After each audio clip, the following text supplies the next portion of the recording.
The man known to history as Lord Kitchener was born as Horatio Herbert Kitchener at Ballylongford, near the town of Listowel, in County Kerry, in southwestern Ireland, on the 24th of June 1850. He would typically go by his middle name, Herbert, throughout his life. His father was Henry Horatio Kitchener, a former lieutenant colonel in the British Army who had resigned his commission in 1849, a year before Herbert was born, and had used his savings and pension to purchase the Ballylongford estate in Ireland.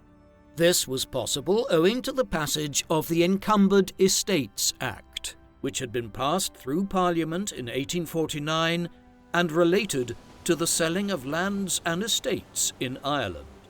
Such properties were typically encumbered by debt as a result of the Irish potato famine, which was underway at that time. Herbert was born shortly after the family took up residence at Gunsborough Villa on their new lands.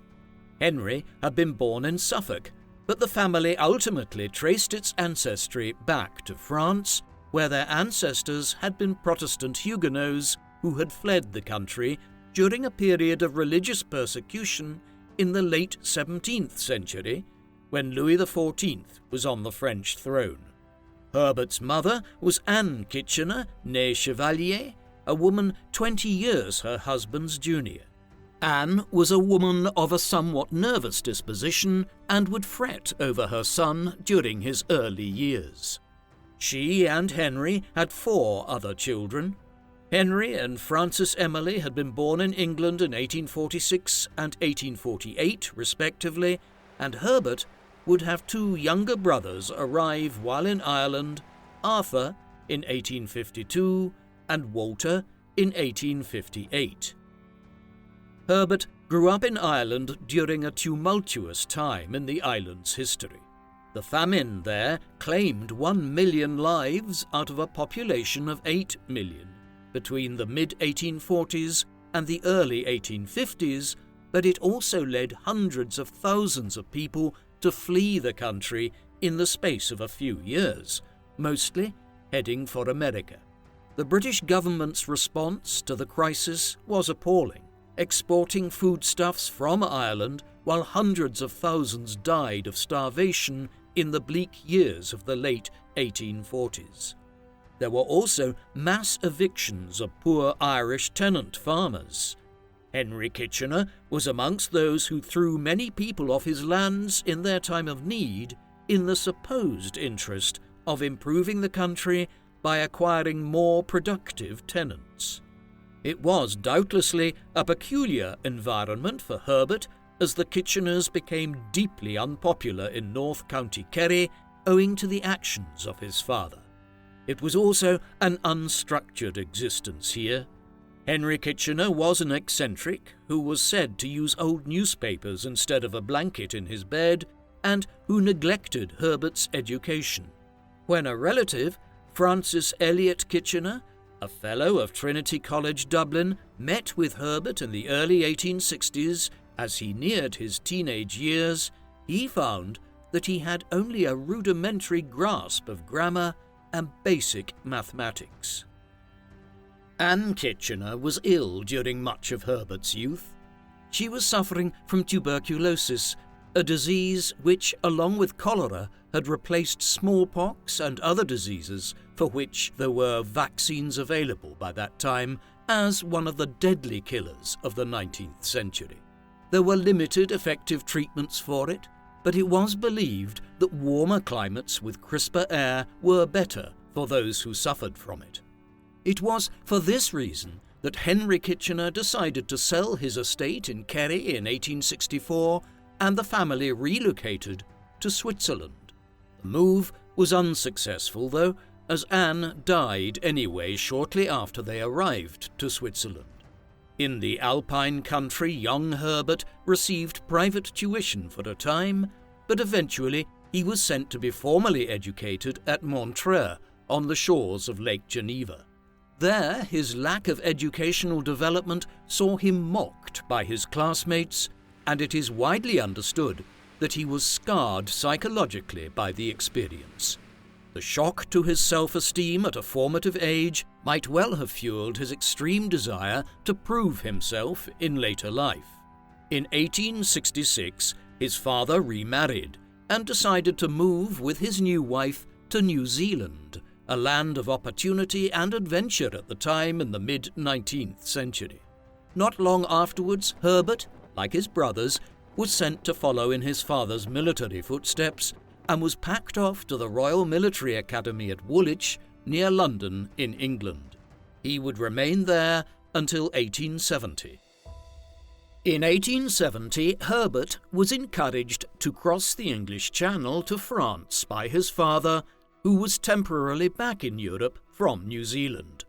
There, the Franco-Prussian War had broken out in July 1870 between the Second French Empire, ruled by Napoleon III, and Prussia, the largest of the North German states which, under the rule of King Wilhelm I and his leading minister Otto von Bismarck, had engaged in a series of aggressive wars against Denmark and Austria in the 1860s in order to expand its control of Central Europe.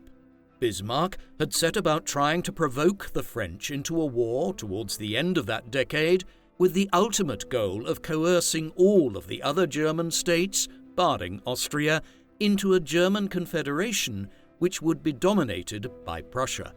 Napoleon had taken the bait and responded to Prussian efforts to impose Leopold of the Prussian royal house of Hohenzollern as the new King of Spain by declaring war on Prussia. The Franco-Prussian War, which followed between July 1870 and January 1871, was a military disaster for the French, as Napoleon was forced to abdicate after a series of military defeats, and the Prussians laid siege to Paris in September 1870. Kitchener was in France to witness the events of the French defeat at the Battle of Le Mans in January 1871, shortly before the war ended and Bismarck succeeded in wresting territory from the French in Alsace and Lorraine, and then in uniting the German states into the new German Empire. Throughout these events, Kitchener worked as a stretcher-bearer with the French ambulance service, his first exposure to actual combat. Kitchener returned to England in 1871, where he enlisted into the Royal Engineers on the 4th of January 1871. He was immediately reprimanded for having been in France during the short-lived war there, the perception being that, as a British military cadet, he had been inappropriately involved on the French side of a conflict in which Britain was neutral. He was also ill when he returned, having developed pneumonia towards the end of his sojourn in France after he ascended in a hot air balloon in order to gain a bird's-eye view of the Army of the Loire in action in northern France. Despite these issues, his training continued at Chatham, and after a time there, he was sent to serve with a mounted unit of the Royal Engineers at Aldershot. He did not enjoy his time here, and Kitchener's propensity for preferring to work largely alone and to keep his own counsel was already in evidence. But he would soon be able to leave England altogether, a result of both his growing abilities as an engineer and also his multilingualism. Though Kitchener's formal education started very late, he had developed an aptitude for languages and was able to speak French and German sufficiently by the 1870s, while also later learning Turkish and Arabic. Kitchener's life and career must be viewed in the wider context of the expansion of the British Empire and also the age of European imperialism. Britain had emerged as a colonial power in the early 17th century when it began establishing colonies on the eastern seaboard of North America and in the Caribbean, followed by the acquisition of its first footholds in India in the 1660s. These were just stepping stones towards a much vaster empire in the second half of the 18th century as the English East India Company conquered much of India. By the time Herbert's father was serving in the British military, Britain was expanding its reach across the globe. Australia and New Zealand were being settled. Singapore had been established as a British colony in 1819, and Hong Kong was acquired in southern China at the end of the First Opium War of 1839 to 1842. Every year seemed to bring new territories in far-flung places. But there was also growing competition, as France, in particular, began colonizing countries like Algeria and taking an interest in Indochina. This imperialism would expand exponentially in the second half of the 19th century. Kitchener's life would be shaped by the expansion of the British Empire. Following his training with the Royal Engineers, Kitchener was sent to the Levant, where the Corps was involved in the mid-1870s in carrying out extensive surveys of Palestine. This region was loosely controlled by the Ottoman Empire in the 19th century, but the British government and missionary movements had begun sending extensive expeditions to the Holy Land to chart it and its people since the 1830s. An ordnance survey of the city of Jerusalem had been carried out in the mid-1860s to map the entire topography and built environment of the Holy City. Between 1874 and 1877, Kitchener and one of his closest friends from the Royal Engineer Academy back in England, Claude Conder, were employed to map extensive parts of Palestine under the remit of the Palestine Exploration Fund. In 1875, in the course of this work, the pair were attacked by a group of local Arabs with rocks and makeshift clubs. Conder was badly wounded and Kitchener was bruised. They were both briefly sent back to England to recuperate, but Kitchener soon returned to Palestine alone to finish the survey. This led to a split in their friendship, as Conder had wished for Kitchener to wait for him to heal fully before resuming their work in Palestine. In response to the split between them, Kitchener tried to claim most of the credit for their exceptional work, which the Palestine Exploration Fund published in several volumes in the early 1880s as The Survey of Western Palestine, Memoirs of the Topography, Orography, Hydrography, and Archaeology, a monumental publication in the history of surveying and mapping which provided details of all hills, rivers, villages, and even large buildings in Western Palestine. Conder would later return to Palestine to oversee a similar survey of Eastern Palestine, but by that time Kitchener had been otherwise employed. In 1878, shortly after he finished his work in Western Palestine, he was dispatched to Cyprus. The eastern Mediterranean island, which had been under Ottoman control since the early 1570s, had been effectively given to Britain by the Ottoman government in the summer of 1878 in return for clandestine British support for the Ottomans at the Congress of Berlin, which had been called to adjudicate on the peace terms at the end of the Russo-Turkish War of 1877 to 1878 in the Balkans. As soon as British control of the island was established, Kitchener was almost immediately sent there and charged with undertaking a survey of the entire island for the Royal Engineers, of a similar kind to that which he had worked on in Palestine. He would remain in Cyprus for much of the next 5 years. The survey itself took over 3 years to complete, but resulted in ordnance survey maps of the island and the most extensive scientific studies of it ever undertaken. Meanwhile, in 1879, he was promoted to the position of Vice-Consul of Anatolia, making him one of the British government's senior diplomatic liaisons with the Ottoman Empire. In 1883, Kitchener received word that he was going to be redeployed from Cyprus to Egypt. He was heading to what was effectively a new part of the British Empire.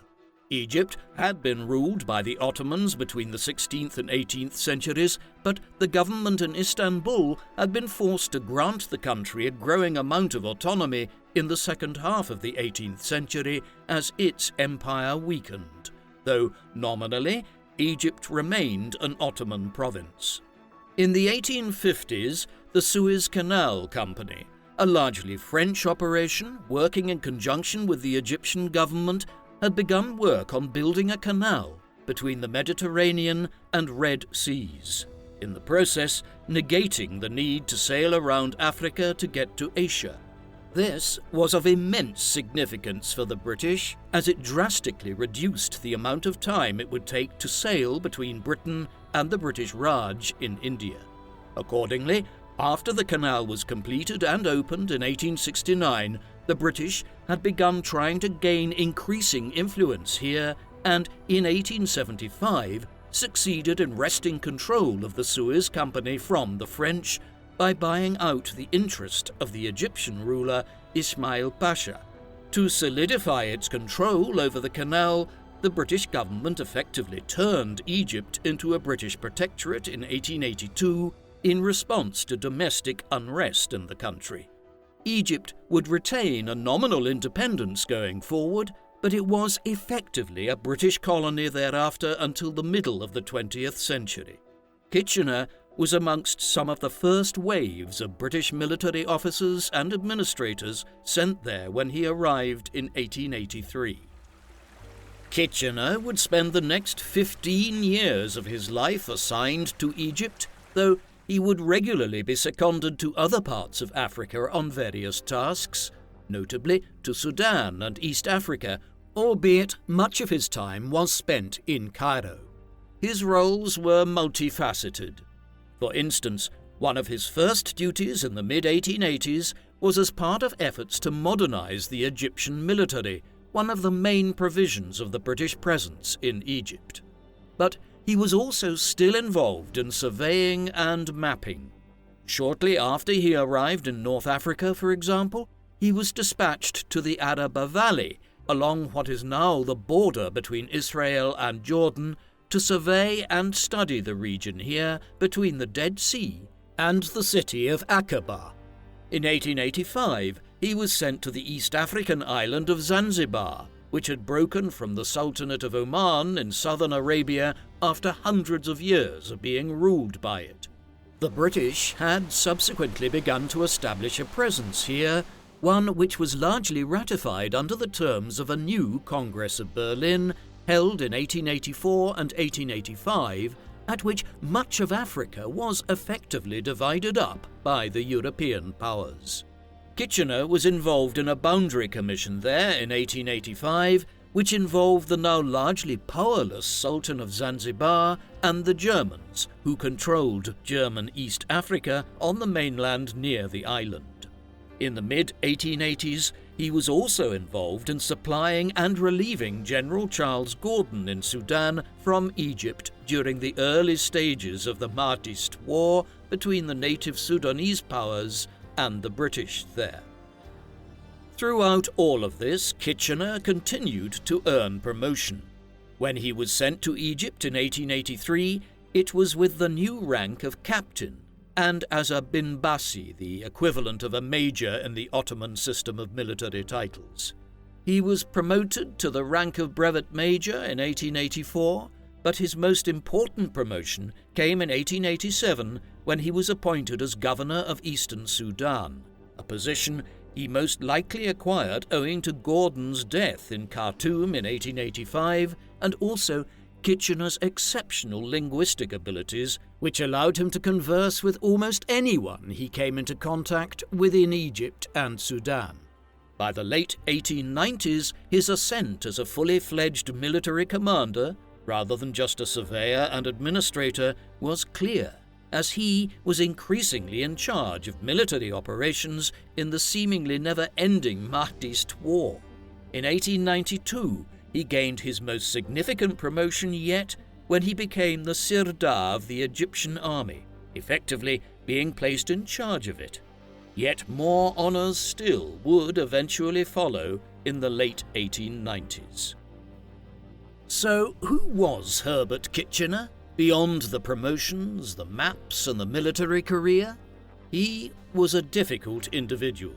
While no one doubted his abilities within the senior colonial administration in Egypt during the 1880s and 1890s, they were also aware that Kitchener was not liked by many people and had a problematic personality.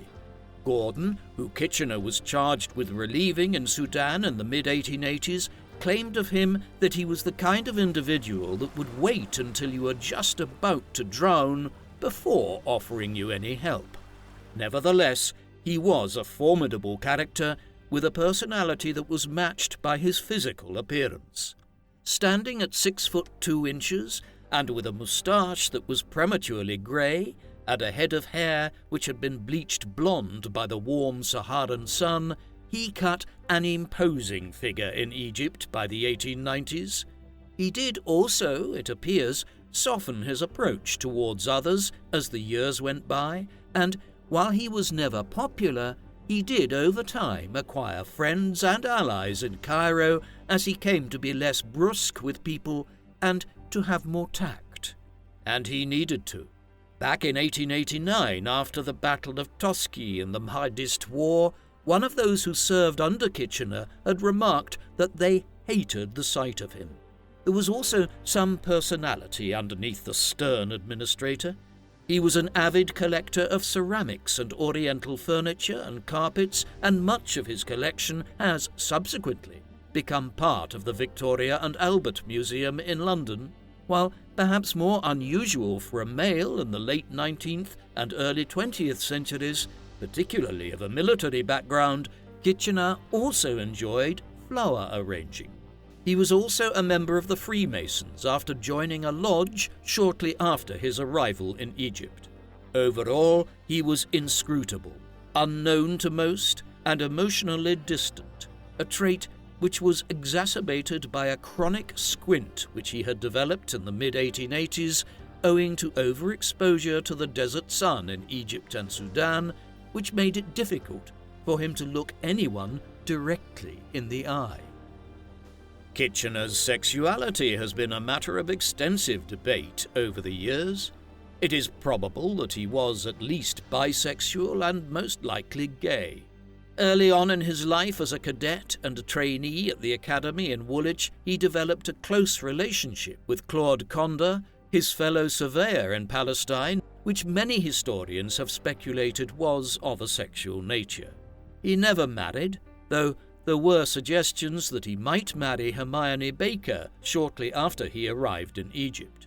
She was the 16-year-old daughter of Colonel Valentine Baker, whom Kitchener had met in Constantinople during his time as the proconsul of Anatolia.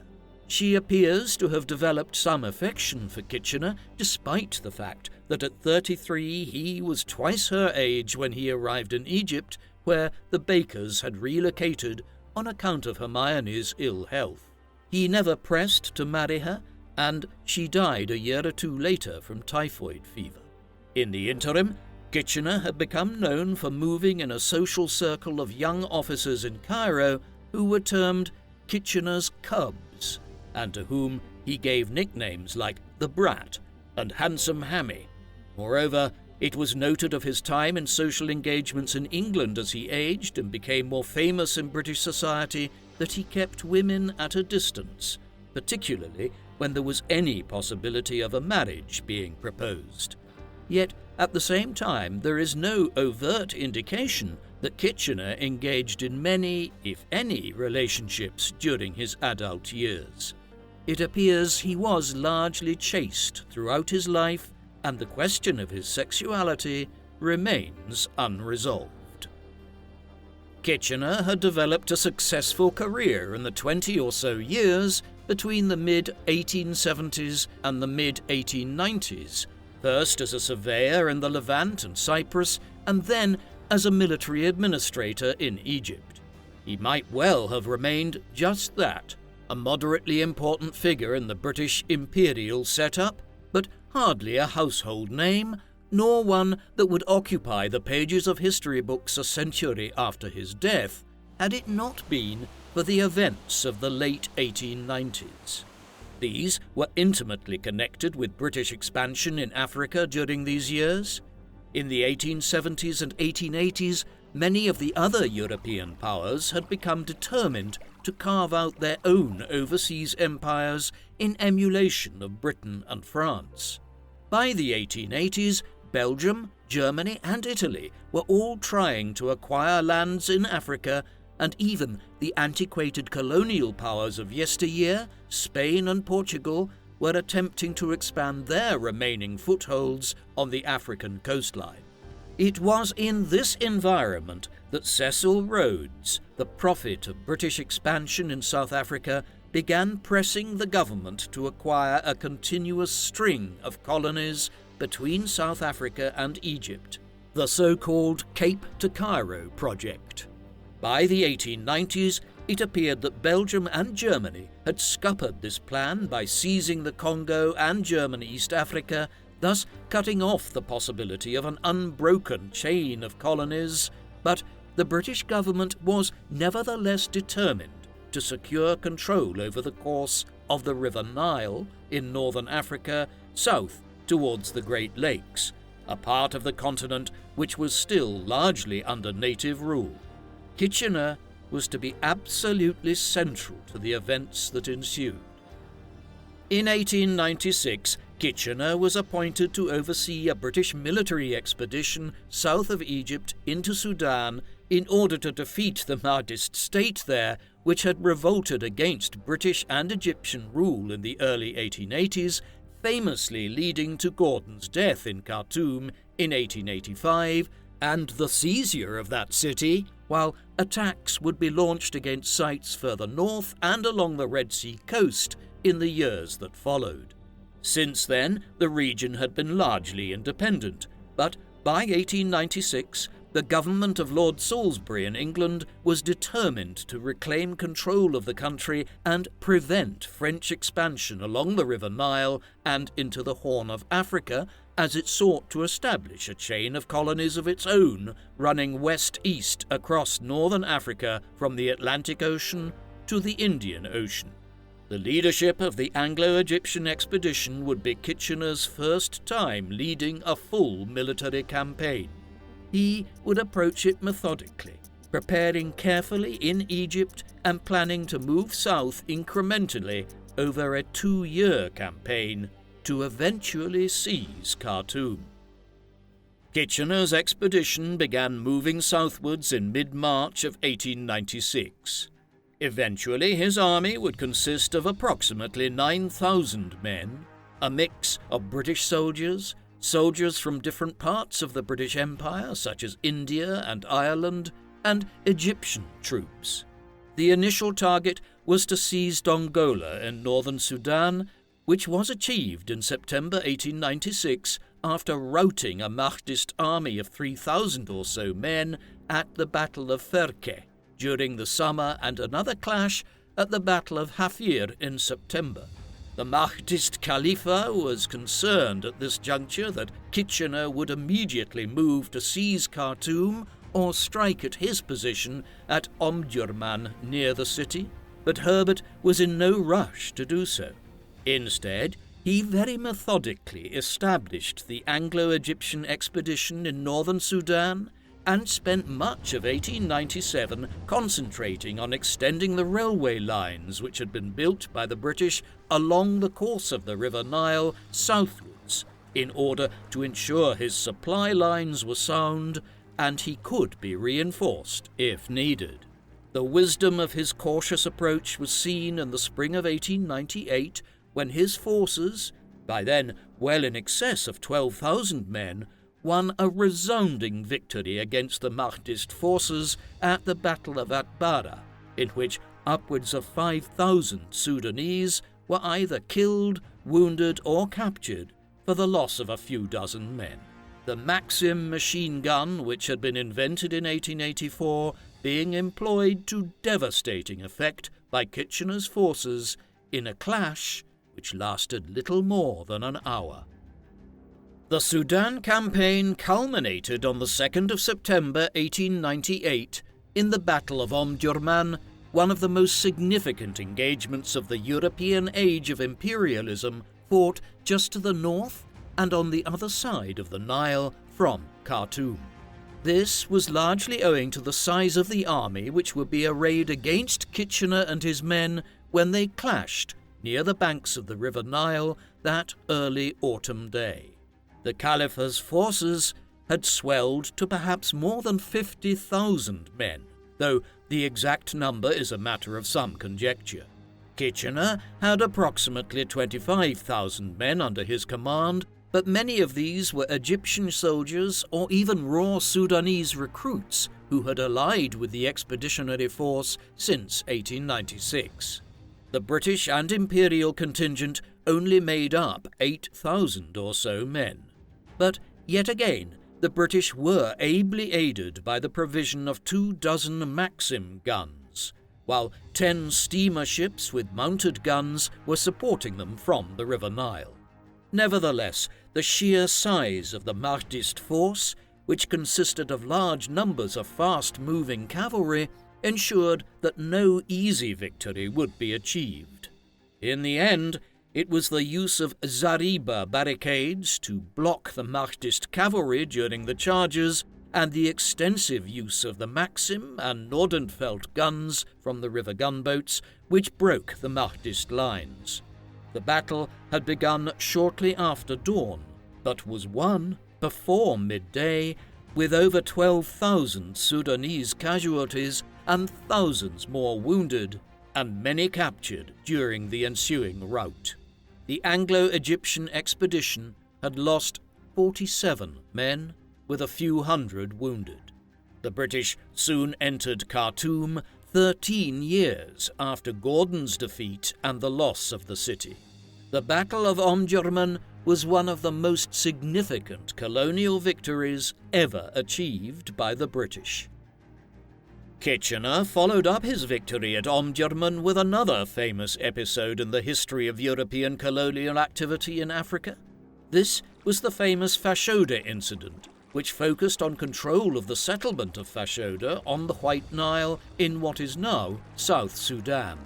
It had been established in the middle of the 19th century by the Egyptians as an outpost that controlled many of the trade routes across Central Africa, and so was of considerable strategic importance, though the station had been abandoned for many years.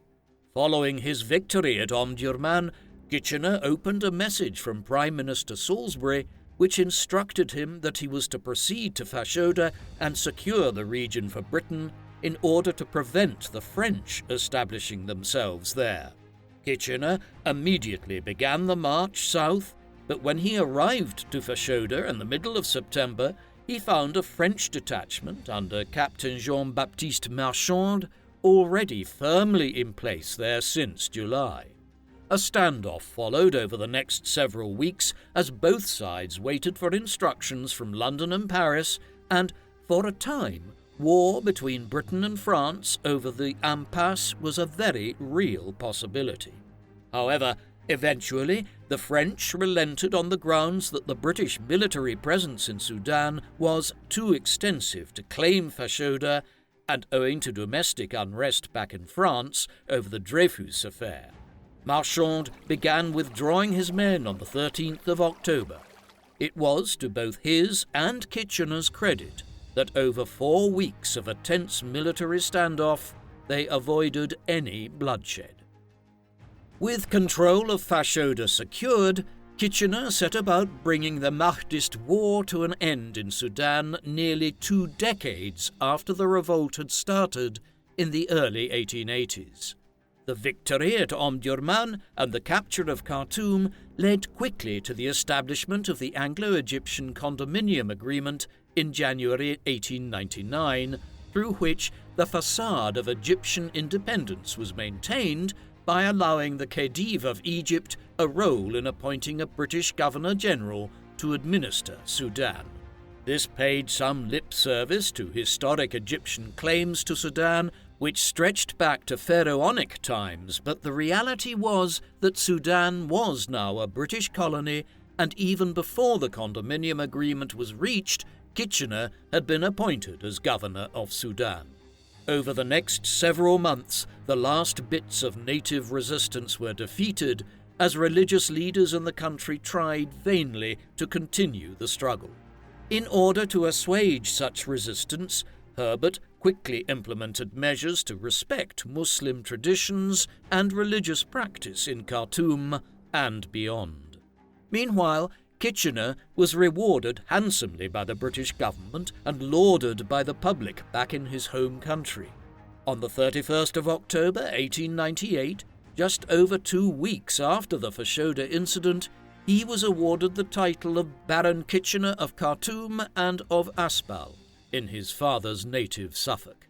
To the British public, which lauded him in the aftermath of the conquest of Sudan, he became colloquially known as Lord K of K. Kitchener was not destined to remain in Khartoum for long. His reputation was such that when the Second Boer War broke out in southern Africa in the autumn of 1899, he was soon dispatched there as one of Britain's senior commanders, though the events there constitute perhaps the blackest mark against his character. The war itself was a legacy of European colonization of the region.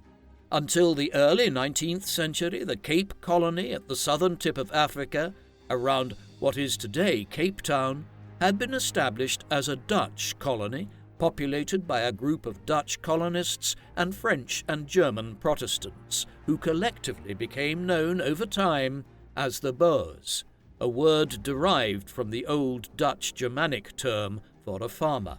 Britain took over the Cape Colony during the Napoleonic Wars, a dispensation which the Boers were unhappy with and which led many to move further to the north and northeast, into Natal, the Transvaal, and along the course of the Orange River, where they hoped to run their own affairs. However, with the discovery of extensive gold and diamond mines in southern Africa in the 1870s and 1880s, British South Africa continued to expand, eventually leading to clashes with the Boers. A new war broke out in 1899 after the failure of peace negotiations between the two powers. Kitchener was initially the second in command in the prosecution of the Boer War, junior to Field Marshal Lord Roberts, who had been placed in command of the British forces in South Africa. Kitchener served as his chief of staff, notably during the Battle of Paardeberg, a major clash between the British and Boers in February 1900, which did much to blunt the possibility of a Boer victory when thousands of their soldiers were captured by the British. Further battles occurred over the course of 1900 until the Boer cause was effectively defeated by the autumn of 1900. There was, though, still a guerrilla war to be fought against elements of the Boer resistance who refused to surrender, and this insurgency conflict would continue through to May 1902. From November 1900, Kitchener was in charge of suppressing it as the aging Roberts, who was nearing his 70th year, returned to England. In his new role, Kitchener was appointed as High Commissioner of South Africa in 1901 and Chief Administrator of the Transvaal and Orange River Colony. Kitchener's prosecution of the Boer War between the end of 1900 and the early summer of 1902 is highly controversial for multiple reasons. Firstly, he commanded military engagements with what commentators later suggested was a disregard for the lives of his soldiers, committing to frontal assaults in certain engagements when a more cautious approach could have saved lives. But the more compromising issue was his use of concentration camps across South Africa to detain approximately 150,000 Boer soldiers and civilians. These were administered without any concern for human life, and the cramped conditions across the 45 different camps led to a measles epidemic as well as deaths from starvation and thirst. In total, it is believed that about 25,000 people, most of them women and children, died in the camps. Admittedly, Kitchener did not establish this policy. It was already in operation when he arrived to South Africa, but he showed no reservations about continuing and expanding it, tried to actively silence humanitarians such as Emily Hobhouse, who protested against the conditions in these camps, and sought to inform the British public about what was happening in South Africa, and also imposed a brutal scorched earth policy across the Boer territory where crops were destroyed, livestock rounded up, and anyone showing a general level of dissent was arbitrarily executed. South Africa is the gravest blot on Kitchener's record. While he was still in South Africa, Kitchener had begun to develop an interest in the position of Commander-in-Chief of the British Armed Forces in India. The British Raj by then stretched beyond the borders of modern India and included Pakistan and Bangladesh, with extensive influence over neighbouring regions such as Nepal, Afghanistan, and northeast into Burma. It was the jewel of the British Empire, with the recently ascended King Edward VII also holding the title of Emperor of India. The government here was theoretically headed by the Viceroy, but the Commander-in-Chief was in charge of the British Armed Forces in India, one of the largest military forces in the world. Since 1898, there had been a series of commanders such as Sir Charles Nairn and Sir William Lockhart, who had only held the office for short periods of time and had been ineffective. Hence, when Sir Arthur Palmer resigned in 1902, there was a desire to appoint a more substantial commander. The Viceroy, Lord Curzon, was in favour of Kitchener's appointment, and with his reputation in Britain largely unrivalled in the years following the Sudan campaign, he was appointed as Commander-in-Chief in 1902.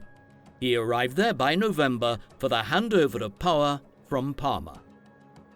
Kitchener was an ambitious Commander-in-Chief. He immediately set out to reform the British Indian Army through a series of measures which have become collectively known as the Kitchener Reforms. The principle which guided Kitchener was that the British armed forces in India were for the purposes of border defence and external threats, while the Indian police forces needed to be left in charge of law and order matters internally within India. To this end, he amalgamated the various different branches of the military, such as the Punjab Frontier Force and the Hyderabad Contingent, together into a unified Army of India in 1903. Once this was done, he focused on transforming the army into a force which was geared towards protecting the Raj's northern borders from foreign threats rather than having it scattered in garrisons across the country. The primary danger, as Kitchener saw it, came from Afghanistan, which the British had unsuccessfully tried to conquer on several occasions in the 19th century, and which was suffering from endemic levels of local rebellions and border skirmishes. A further threat was Russia, which, in a rivalry with Britain in Central Asia that had become known as the Great Game, was attempting to secure influence south towards the borders of the Raj. To this end, he concentrated much of the new Army of India's forces in garrisons in the Punjab, Peshawar, and near the Khyber Pass, which leads from Pakistan into Afghanistan. Finally, and perhaps most significantly, he reformed the Indian military, reorganizing it into divisions with a proper hierarchy along the lines of the British Army back home. The Kitchener reforms soon led to a clash with Curzon, who believed that Kitchener was attempting to concentrate too much power in his own hands at the expense of the office of the Viceroy through the reforms.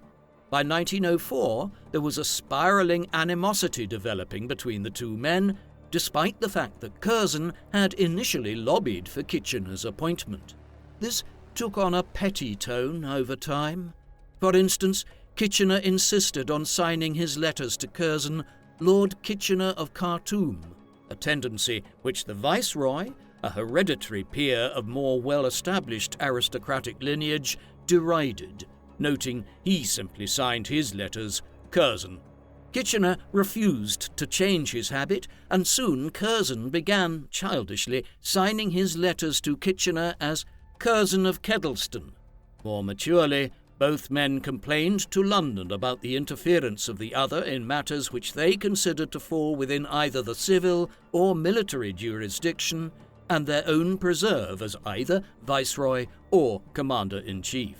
Kitchener won the power struggle, and after being made aware that the government in London favoured his rival, Curzon resigned in August 1905. He was replaced by Lord Minto, a less combative figure who developed a firm friendship with Kitchener, with rumours years later that Minto's widow, Mary, might marry Kitchener following her husband's death in 1914. There were other notable elements to Kitchener's time in India. For instance, he established the Indian Staff College near Bombay in 1905 as an officer training academy in the British Raj. It was moved to Quetta in 1907 and formed the basis for the later development of the Pakistan Command and Staff College, the oldest military institution in Pakistan. Despite the preoccupation with the northwestern frontier, Kitchener himself lived in Kolkata, in the northeast, at what became known as Kitchener House within the precinct of Fort William, the centre of British military power in India since 1696, when it had first been constructed by the English East India Company. He continued to refuse to marry, but had a number of close male friends, notably Captain Frank Maxwell of the 18th Bengal Lancers. However, after Maxwell married while on leave in England without informing Kitchener beforehand, Kitchener sacked him from his position as one of his senior aides and instead promoted Captain Oswald Fitzgerald in his place. He would remain his loyal companion for the last decade of Kitchener's life, and it has been suggested that they were lovers. What would ultimately be Kitchener's final term in office as Commander-in-Chief in India ended in 1909. He was considered for promotion to the position of Viceroy of India, but ultimately the Liberal government back in London balked at the idea of appointing a military commander as Viceroy at a time when a limited form of self-government had been introduced in the Raj to assuage demands for Indian independence. In the interim, while his future was being deliberated on back home, Herbert undertook a tour of Australia and New Zealand while the government considered appointing him as commander of the British forces in the Mediterranean, based out of the island of Malta. He was back in England for the coronation of King George V in the summer of 1911, and it was ultimately at this juncture that his appointment as Consul-General of Egypt was finalised. It was thus that he returned to North Africa after a 12-year absence. By comparison with his earlier service there in the 1880s and 1890s, it was a relatively uneventful tenure in Cairo. In the summer of 1914, just a few days after his 64th birthday, he was given the title of the first Earl Kitchener of Khartoum. There would be one last major episode in Kitchener's life. In many ways, it was intrinsically connected to the events of his career up to that point. Whether in Egypt in the 1880s, Sudan in the late 1890s, or India in the 1900s, Kitchener's life had been spent as a senior figure of British imperialism. This was all part of the immense rivalry which had developed between Europe's great powers to try to control as much of the world as possible. Tensions had arisen regularly, most notably in Kitchener's case when he had squared off for Britain against the French at Fashoda. But the rivalry had only become more severe between Europe's states, and despite the earlier clash with the French, by the early 1910s, Britain, France, and Russia were actually joined in an alliance which sought to offset the rise of Germany, which had been allied for decades with the Empire of Austria-Hungary. For years it seemed that a colonial clash like Fashoda or the Agadir gunboat crisis between France and Germany in Morocco in the early 1910s would spark a major European war. But in the end, it was the assassination of the heir to the Austro-Hungarian Empire, Archduke Franz Ferdinand, in the streets of Sarajevo in the summer of 1914 by a Serb nationalist named Gavrilo Princip, which led to the outbreak of the First World War. In the final days of July and first days of August 1914, Europe's nations declared war on each other one by one, as the tensions of the last half a century exploded into armed conflict. Kitchener would be central to the British prosecution of the war which ensued. At the time that Archduke Franz Ferdinand was assassinated in Sarajevo on the 28th of June 1914, Kitchener was back in England on his summer leave from Egypt. The following day, he was created as Earl Kitchener. His vacation continued in Britain even as the diplomatic crisis worsened and Europe descended into war. He was due to leave England for Cairo on the 3rd of August, but as he was preparing to board his ship to cross the English Channel, word was sent to him from the government of Prime Minister Herbert Asquith in London that he was to remain in England as his services might soon be needed elsewhere other than North Africa. And so it proved to be. The following day, Britain declared war on Germany in response to its invasion of neutral Belgium in order to strike at northeastern France and in fulfillment of its alliance with France and Russia. The day after, the 5th of August 1914, Kitchener, despite his general distaste for the position, was appointed as Secretary of State for War, effectively making him the senior British military commander during the war and the closest point of contact between the government and the army hierarchy. In doing so, he contradicted the widely held view that this would be a swift war which would be over within 12 months, and instead claimed the French would be no match for the Germans, would need substantial reinforcement in northern France from Britain, and that the conflict would last 3 years at least and lead to an enormous loss of life. Time would prove him correct in all these predictions. The early stages of the war involved Kitchener overseeing a massive recruitment campaign. Britain had been the world's foremost superpower in the 19th century, but its power had primarily been based on its naval supremacy, as the Royal Navy ruled the world's oceans and seas. By 1914, it faced one of the most efficient land armies ever seen in the shape of the German military, which was largely controlled by Prussian field commanders whose legacy from the mid-19th century was an unbroken series of military victories over its neighbours.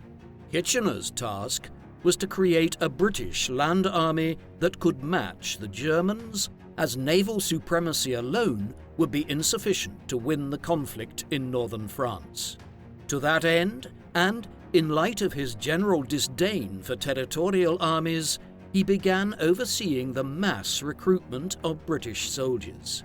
This led to the creation of a famous poster in which Kitchener's face was depicted with a hand pointing outwards at the viewer, the message being, "Britons, Lord Kitchener wants you, join your country's army. God save the King." Thousands of copies of it adorned public spaces and newspapers and magazines in the autumn of 1914. It was an indication of Kitchener's popularity with the British public at the time that he was chosen to be the face of the recruitment drive, which succeeded in enlisting 300,000 men in August 1914 and a further 450,000 in September of that year. Kitchener would spend the last 2 years of his life primarily overseeing the actions of the British Expeditionary Force, which was dispatched to northern France to fight on the infamous Western Front. This was a war unlike any other fought in the past. The machine guns which Kitchener and his forces had been able to deploy to such devastating effect against the Mahdists in Sudan in the 1890s led to unprecedented slaughter on the field of battle when they were available to both sides. Consequently, as the Germans tried to advance towards Paris in the autumn of 1914, and the British and French fought back, both sides realized they needed to start digging holes into the ground and hiding in them to avoid the carnage which waited in no man's land above. This trench warfare would come to characterize the war on the Western Front, with military innovations from the use of planes and mustard gas to the development of tanks for the first time being employed to try to break the deadlock. Throughout these developments, Kitchener cut a frustrated figure.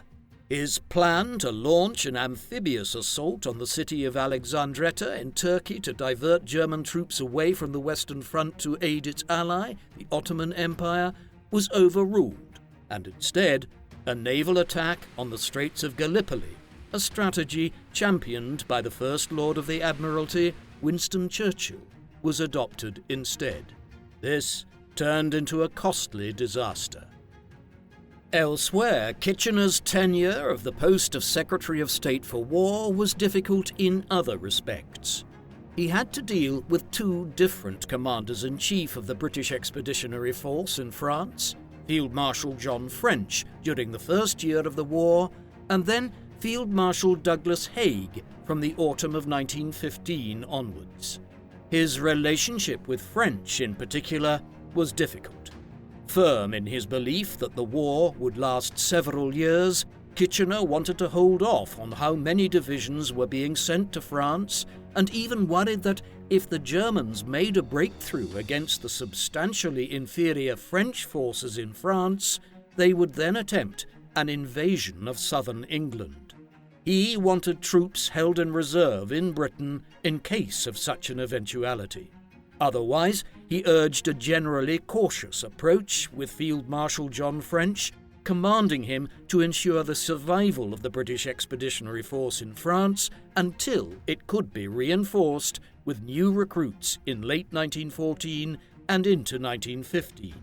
Tensions were further exacerbated by Kitchener's appearance on the Western Front in person during the First Battle of the Marne in September 1914. French considered Kitchener's place as a government minister to be in London. Kitchener had other ideas. His relationship with Haig, whom he had lobbied to have replace French, was better, as both men considered that civilian government ministers were largely incompetent when it came to the management of the war effort, yet Haig quickly grew to believe that Kitchener was an exhausted figure whose judgments, by 1916, were not what they had been in the past. Kitchener would never live to see the end of the war. In the course of 1915, and in particular into 1916, he had become increasingly concerned with the situation on the Eastern Front, where Britain and France's major ally, the Russian Empire, was suffering considerable reverses. The British and French needed this situation to change in order for the Germans to be forced to commit more of their men to the Eastern Front, reducing their ability to reinforce the Western Front in France in the process. There were all manner of issues contributing to this Russian failure, including poor military management and a lack of artillery and munitions. In an effort to resolve some of these problems, Kitchener was dispatched to Russia in the summer of 1916 for direct talks with Tsar Nicholas II and his senior military commanders. He left from northern Scotland on the morning of the 5th of June before transferring to the HMS Hampshire at Scapa Flow off the Orkney Islands and then sailing on for Russia, plan being to sail north of Scandinavia into the White Sea and to land at the port of Arkhangelsk. The ship would never make it anywhere near Russia, however. At approximately 7:30 p.m. that evening, the Hampshire struck a mine which had been laid down by a German U-boat submarine. It is believed that there were 749 people on board the Hampshire. 737 perished in the North Sea, with only 12 surviving. Kitchener and his entourage, which included his loyal aides since his days in India, Captain Oswald Fitzgerald, went down with the ship. Kitchener's body was never recovered from the North Sea, and this, along with numerous other circumstances pertaining to the sinking of the Hampshire, has led to the emergence of a number of conspiracy theories over the years. One of these holds that the Hampshire was actually sunk by a bomb which had been placed on the ship by the Irish Republican Army. This reflected tensions concerning the political environment in Ireland, where the Easter Rising against British rule had taken place just weeks before Kitchener's death. But there is no evidence to support this theory. Another hypothesis argues that the Russian communist Bolsheviks, who would seize power in Russia during the Revolution of 1917, were responsible for sinking the Hampshire, but again, there is no evidence for this. Even more fanciful, and doubtlessly anti-Semitic in its conception, was a theory which emerged in the summer of 1916 that a conspiracy of Jewish business people in England, in coordination with ministers like Winston Churchill, had acted together to remove Kitchener from the management of the war. Finally, a more plausible scenario was that the infamous Boer spy in German employ, Frederick Duquesne, who later established one of the largest spy rings ever set up in the United States for the Nazis during the Second World War, had smuggled himself on board the Hampshire and signalled to a U-boat waiting in the North Atlantic where the ship was headed. But even this is not substantiated by any evidence other than Duquesne's own statements years later, and these were most likely designed to further the mystique around his own life and career. Ultimately, it appears that the simplest explanation is the most likely. The Hampshire hit a German naval mine on the 5th of June 1916, and nearly everyone on board, Kitchener included, drowned. Kitchener died as the course of the war was beginning to shift. Just a few weeks after his death, Romania entered the war on the side of Britain and France, pulling more of the Central Powers' forces towards the Balkans, while British efforts to attack the Ottoman Empire began to come to fruition in 1917. That same year, the British and French use of tanks, which had first been deployed as a weapon of warfare in 1916 on the Western Front, contributed to victory over the Germans in the Battle of Cambrai. However, it was ultimately the entry of the United States into the war in April 1917, on the back of Germany's consistent attacks on American merchant and passenger ships, which tipped the war in favour of the Entente powers, combined with Germany's growing domestic problems as it began to run out of key resources which were needed to keep the war economy running and Germans fed at home. It was these multiple factors, rather than a massive breakthrough on the Western Front of the kind which Kitchener and others had long sought, which won the war for Britain, France, the US, and their allies in the end. It took until November 1918 before Germany surrendered. Kitchener's prediction in the summer of 1914 of a long war had been correct. There was little doubt at the time of his death about Kitchener's significance and his legacy. The obituary for him, which appeared in the Geographical Journal just days after his death, began by stating that there could be, quote, no attempt to estimate the loss which the Empire has suffered by the death of Lord Kitchener. His career as a soldier and administrator in Egypt and the Sudan, in South Africa and in India, is familiar to all. Yet, while this might have been the view of contemporaries of Kitchener's, subsequent generations have deemed differently, with many accusing him in the context of a post-colonial world of being a paragon of naked, exploitative imperialism. There is certainly a lot to be said in support of this argument. His life was largely spent governing people who were ruled over by the British Empire, while his conduct in suppressing the Second Boer War was unquestionably inhumane. But He did inherit many of the methods being used in South Africa in 1900, and the legacy of the British Empire, which he was ultimately a representative of, is widely contested. The empire most certainly brought war and imperial domination, but it also brought railways, telephones, Western medicine and education. In this respect, Kitchener is often judged according to the perspective being taken on European imperialism in general. But there was an individual there as well. When judged on his own merits, Kitchener might be said to have been an enormously energetic individual who constantly felt he had much to prove to the world. For better or worse, that energy allowed him to make his mark on history in a way which few individuals do. What do you think of Lord Kitchener? Is he deserving of his status as a brilliant general and administrator, as well as an icon of British patriotic imperialism? Or is this view of him largely propagandistic, with his real personality and career being varied and nuanced? Please let us know in the comment section. And in the meantime, thank you very much for watching.